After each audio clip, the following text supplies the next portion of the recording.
Bonjour à vous, Charline Bonneau, diététicienne spécialisée en micronutrition et en aide au changement.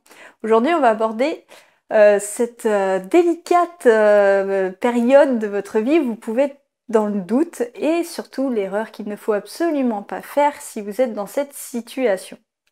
Alors, la plus grosse erreur dans ces cas-là, c'est de vouloir absolument trouver une solution et de chercher absolument à trouver quoi faire, à mettre en place des actions, alors que vous êtes dans une période où vous n'avez pas d'énergie, où vous êtes dans un down, où vous voyez tout en noir, ou tout, enfin voilà, ça arrive forcément, enfin en tout cas on traverse tous des périodes comme ça où c'est un peu plus compliqué, où là on enchaîne challenge sur challenge, où tout ce que vous mettez en place, ça vous prend beaucoup d'énergie, il y a peu de résultats, donc forcément c'est un peu décourageant sur le long terme.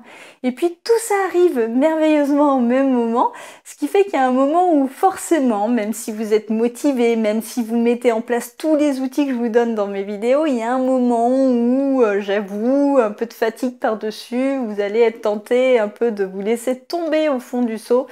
Et donc dans ces moments-là, vous pouvez avoir comme moi, je ne sais pas si ça vous arrive, un petit moment comme ça de panique. Vous allez coûte que coûte essayer de mettre en place des actions pour pouvoir changer la situation et quoi que vous allez essayer de chercher, mettre en place, définir, etc. Tout va retomber comme s'il fallait absolument que vous restiez au fond du seau. Donc je ne sais pas si ça vous est déjà arrivé. Moi, ça m'arrive de temps en temps. Et justement, ce que je voulais vous partager aujourd'hui, c'était qu'est-ce qu'il fallait faire selon moi, en fait, dans ces moments-là. Qu'est-ce que vous pouvez faire? Et puis aussi, là, surtout, vous avertir de la plus grosse erreur que j'aurais tendance à faire. Et qu'à chaque fois, je reprends conscience et qui me revient à l'esprit. Et c'est vraiment le conseil que je voulais vous donner aujourd'hui. Surtout, ne cherchez pas de solution dans cet état d'esprit. En fait, si vous cherchez une solution dans cet état d'esprit, ça va être tout simplement beaucoup d'énergie. Vous allez plutôt étirer cette phase de doute, cette phase de difficulté où vous allez ramer. Donc c'est absolument pas la bonne stratégie à adopter. Et pourquoi? Tout simplement parce que tout pendant que vous êtes dans cette phase de peur, de découragement, où vous allez ramer, vous allez être dans un état d'esprit un peu de peur, c'est normal, c'est instinctif en fait, et par conséquent, vous allez avoir une façon d'analyser les choses, une façon d'interpréter qui va être vraiment pas le bon point de départ pour pouvoir être créatif. Tout pendant que vous êtes sur la fréquence de la peur, tout pendant que vous êtes en mode peur, comme moi là actuellement, vous allez forcément avoir des lunettes, alors ce que j'appelle des dark lunettes, où vous allez tout interpréter de manière négative, c'est-à-dire que toutes les solutions qui vont vous venir à l'esprit à ce moment-là, de toute manière ne seront pas les bonnes solutions. Vous allez toujours trouver quelque chose de mauvais, ça va toujours vous faire peur. Ça va toujours, quoi qu'il en soit, vous envoyer des sensations désagréables, tout simplement parce que vous êtes dans cet état d'esprit et que même si c'est des bonnes idées, de toute manière, vous ne les verrez pas. Même si autour de vous, votre entourage prend le temps, et pour ça, vous êtes vraiment chanceux, si vous avez des gens qui, dans cet état d'esprit, prennent le temps malgré tout de se consacrer à vos soucis et puis vous donnent des solutions, même dans ces cas-là, en fait, même si vous êtes bien entouré, vous allez sans doute avoir cette sensation de solitude où les solutions vous paraîtront pourries et vous aurez l'impression que tout le monde autour de vous s'en fiche. Donc c'est absolument pas, même s'il y a de très bonnes solutions, et en plus le pire du pire, c'est que souvent quand vous dépassez cet état d'esprit, vous allez mettre en place des actions qu'on vous a gentiment proposées et que vous avez gentiment renvoyées dans les dents de la personne qui vous les a proposées. Donc, ce que je veux vous dire par là, c'est qu'en tout cas, la stratégie, c'est absolument pas chercher de l'action quand vous êtes dans cet état d'esprit. Ça, mettre en place des actions, définir un plan d'action avec un planning, c'est quelque chose que vous devez faire absolument quand vous êtes dans une bonne énergie. Déjà pour mettre en place des actions qui correspondent réellement à vos envies et pas qui ne répondent pas à vos peurs. Donc pour ça, c'est important d'être vraiment dans une bonne énergie et d'écouter dans son cœur dans ces moments-là. Sauf que quand vous êtes dans la peur, vous pouvez absolument pas être connecté à ce qui vous fait réellement envie. Vous allez avoir cet instinct de vous recentrer sur ce que vous avez déjà fait dans le passé, qui est sans doute qui a été la source déjà d'obstacles en fait, qui n'étaient pas les bonnes solutions. Donc ça, c'est quelque chose qui est assez évident qui peut arriver. Et puis en plus de ça, de toute manière, vous n'allez pas pouvoir entendre les choses positives, donc ça sert strictement à rien. Alors au contraire, il va falloir en fait plutôt mettre en place des choses qui vont vous aider plus rapidement à vous ouvrir, et pour ça, il y a des choses à faire qui peuvent paraître contre-intuitives, mais qui fonctionnent malgré tout.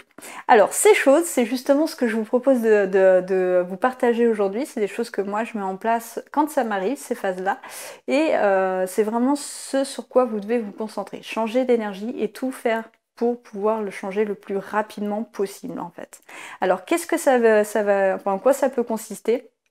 Eh bien déjà essayer des choses nouvelles.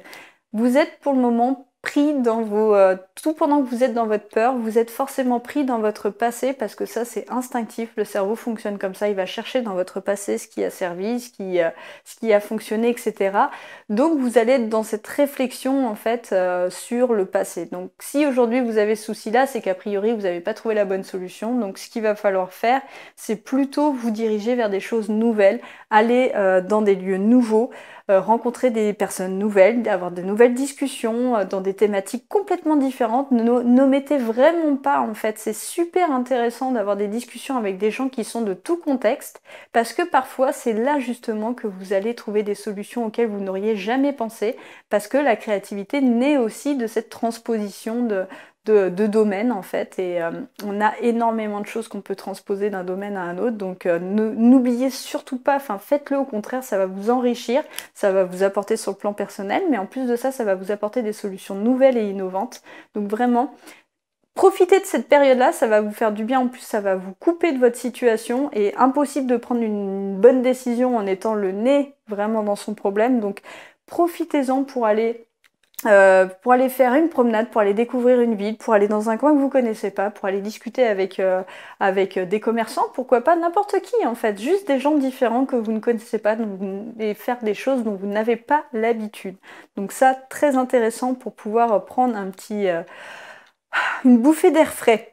Ensuite, donc, essayez au maximum. Ça, c'est quelque chose aussi qui est compliqué quand on est dans cet état d'esprit, mais en fait, le mieux du mieux à faire dans ces cas-là, c'est réfléchir plutôt au test en fait, et absolument ne focalisez ne vous focalisez pas sur le résultat, mais plutôt lancer des choses comme ça, tentez au maximum, et il y aura forcément des retombées parmi tout ça, mais surtout ne vous concentrez pas sur le résultat, voyez plutôt toutes ces possibilités. C'est vraiment une phase où vous pouvez tester énormément de choses en fait. Dites-vous que c'est une phase où c'est ça, vous êtes en mode prototype, et vous pouvez donc essayer dans tous les domaines, on s'en fiche. Le principal c'est que vous retrouviez des choses qui fonctionnent, et pour ça il faut multiplier les expériences et les tentatives. Donc c'est vraiment une phase idéale pour ça. En plus vous allez être dans l'action et pas dans la réflexion, donc ça vous évitera ça vous permettra surtout rapidement de sortir de là et d'avoir cette fierté d'avoir mis en place des choses. Donc soyez dans l'action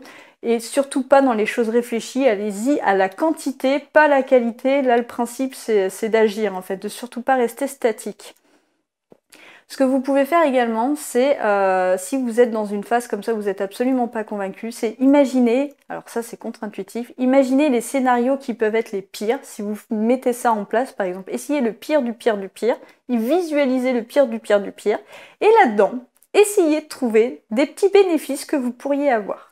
Ça peut être par exemple, vous savez que vous allez avoir un échec. Par exemple, si vous tentez de mettre une activité en place avec d'autres partenaires et vous savez que ces partenaires risquent de vous dire non, eh bien dans ce cas, les bénéfices, ça peut être tout simplement que vous êtes entraîné à vous présenter, tout simplement à vous vendre auprès de partenaires qui représentaient pas un enjeu particulièrement important pour vous, mais vous aurez eu l'occasion de vous entraîner dans des conditions d'énergie où vous n'êtes pas forcément très bien. Donc ça c'est un bénéfice vraiment, c'est qu'il y a peu d'enjeux et en même temps ça vous entraîne. Donc vous voyez, il y a toujours moyen de trouver des bénéfices à tester des choses nouvelles. Et puis enfin, dernière chose, voilà, qui est très importante, ça va être de vous donner le droit aussi d'être dans un down. Surtout, n'essayez pas, ne vous en voulez pas, ça arrive à tout le monde, on est tous humains, on passe tous par des phases, c'est la vie en fait, et c'est d'ailleurs très bien parce que souvent ces moments de crise vous amènent aussi à avancer dans d'autres directions, vous apporte des nouveaux outils parce que vous voyez bien que de toute manière, vous tourner vers les outils du passé ne fonctionne pas. Donc tous ces moments de crise sont aussi synonymes d'actions innovantes, de choses que vous n'avez jamais expérimentées jusque-là. Donc, laissez-vous le droit, tout simplement, d'être dans une période de down, à la seule condition, c'est de vous donner des bornes. Moi, par exemple, je décide des fois, comme ça, une journée où je vais faire ma tête de cochon, où je vais être négative, où je n'ai pas envie de mettre en place des actions, je vais procrastiner, et c'est pas grave, je le vis bien. Je décide en tout cas que cette journée, c'est une journée perdue, il n'y en aura pas deux, mais en tout cas, cette journée-là, j'ai décidé que ce sera une journée qui ne servirait à rien. Et ça fait du bien des fois de s'accorder ces petits temps-là. Voilà, donc c'est tout ce que je voulais vous partager aujourd'hui. N'oubliez pas donc de vous abonner si c'est pas le cas à ma chaîne. Et puis de liker si ça vous a plu. Et puis de partager auprès de votre entourage évidemment si ça peut les aider. On se retrouve demain pour une prochaine vidéo. En attendant, n'oubliez pas qu'un changement alimentaire, ça passe par un changement global et que tout ça, ça repose sur un pourquoi fort. À demain.